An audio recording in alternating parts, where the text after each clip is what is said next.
In July 2015, the defeat of Syrian President Bashar Assad appeared imminent. His troops, overstretched and exhausted, had lost too many men, and a string of humiliating defeats meant the government controlled only a quarter of the country. 2 months later, Russian warplanes streaked through Syria's skies, hurling bombs at Assad's adversaries and starting a reversal of fortune that, more than 2 years later, has forced most of those enemies to accede that he will remain. That was the backdrop to Russian President Vladimir Putin's surprise visit to a Syrian airbase on Monday, where he met with Assad and declared that Moscow would begin a drawdown of troops following what the Kremlin said was the defeat of Islamic State. "You are returning with victory to your native homes, to your relatives, parents, wives, children, friends," Putin said in an address to Russian troops at the Hmeimim air base shown on state television. "The motherland is waiting for you," Russian Defense Minister Sergei Shoigu and the commander of Russia's military forces in Syria, Gen. Sergei Surovikin, were also in attendance at the base southeast of Latakia. The troop withdrawal announcement came a week after the Russian Ministry of Defense said that it had defeated Islamic State and that there were no remaining enclaves left in Syria under the militant group's control.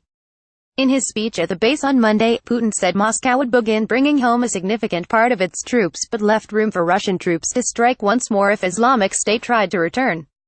"If terrorists raise their heads again, we will strike at them with such blows as they have never seen," he said.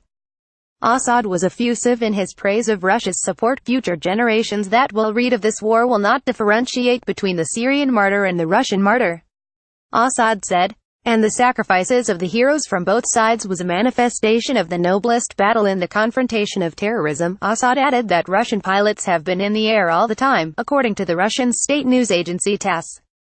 "Thanks a million," he added. Monday's visit was Putin's first to Syria since Russia's decisive intervention more than 2 years ago.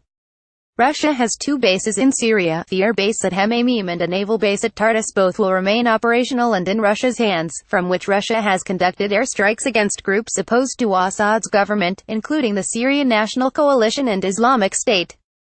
Putin's announcement Monday was not the first time he has said Russian troops would be leaving Syria.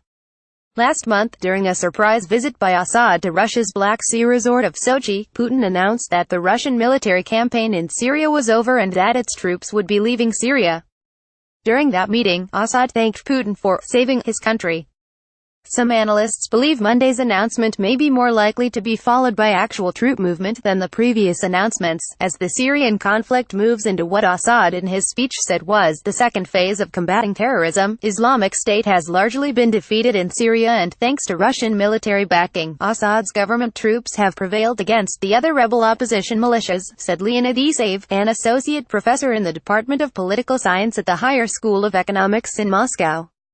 "What comes next," he said, "will be a political resolution to the Syrian civil war, and Russia wants to make sure it has a clear role of influence in a future Syria. It's very important for Putin to show to the international community that it's not Iran who has the most important presence in Syria, but that it's Moscow who plays a crucial role in Damascus," Isaev said. "So, in that sense, it's realistic that we've finished the military campaign in Syria.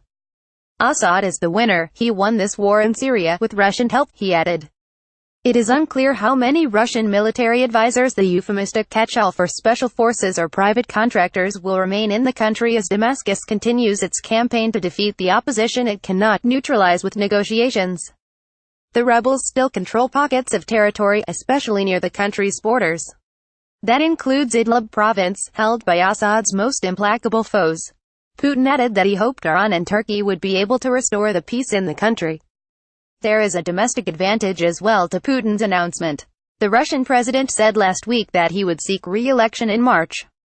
A Russian military success in Syria bodes well for his prospects more than 3 months ahead of the election.